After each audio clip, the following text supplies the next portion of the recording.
It's day 2 of the Clinton email scandal, so where do things stand?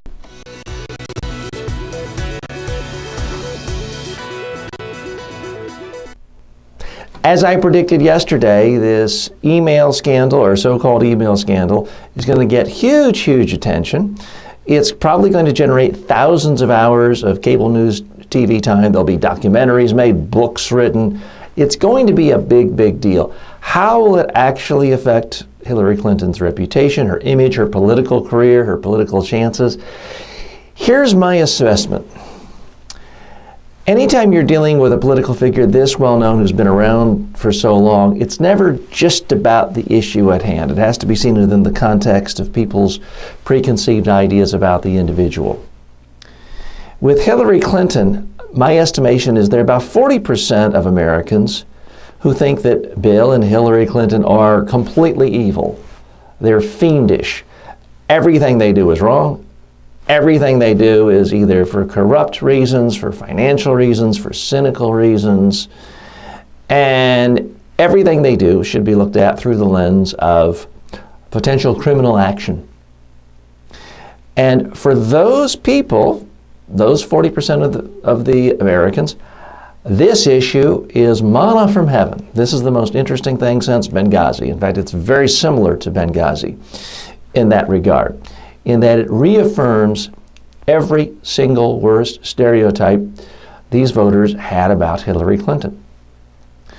So that's how it's going to play with that group. Now, there's a second group of Americans, and I think it's roughly 40%.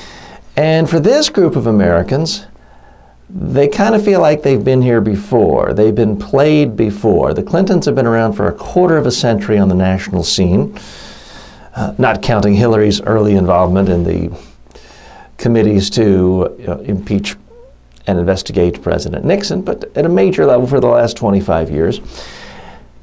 And in that time, we've been told Hillary and Bill were culpable of all sorts of horrible, horrible scandals. There was Travelgate, there was Filegate, there was Whitewater.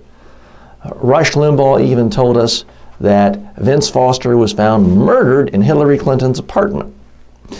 Turned out Hillary Clinton didn't have an apartment in Washington where this was alleged to have happened. In every single case, often years and years later, the Clintons have been vindicated. Whitewater is one of the few examples, to my knowledge, of any governor in power in the 80s who didn't make money on real estate deals. The Clintons actually lost money in real estate deals at Whitewater. So there are a lot of people in America, and again, I'm saying roughly 40%, and yes, they are card-carrying Democrats, who feel like where there's smoke when it comes to Hillary Clinton, there's a smoke machine. They believe that Republicans and conservatives have consistently tried to paint a false picture of Hillary Clinton, that she's evil, corrupt, part of a radical left, sometimes a part of a radical right about cashing in on government and making yourself rich. And they frankly feel like it's all a bunch of nonsense. Now, for this group of people, my prediction is it doesn't matter how many thousands of hours of investigations are held on TV and elsewhere, it's not going to hurt their approval of Hillary Clinton. They're not going to look at her in any less of a light. If anything, they're going to like her more because they're going to figure Republicans must really fear her because they think she can win the White House. So it's not going to hurt them at all. Now, there's a third group of voters out there, roughly 20%, and they don't really have a strong opinion of Hillary Clinton. They also, frankly, don't care that much about what government officials use for their email, or if they have multiple email addresses. To these voters, the fixation of the whole political media establishment on an email a politician may or may not have written 8 years ago or 6 years ago is a perfect example of why they hate government, hate politics, and try not to read any news about politics. So my prediction is this controversy isn't even paid attention to by these voters. Therefore, it won't have any political impact. Now, what complicates this further is Hillary Clinton isn't in public office now. So it's not like even if you could have partisan prosecutors go after her, that there'd be much to go after. You can't kick her out of office.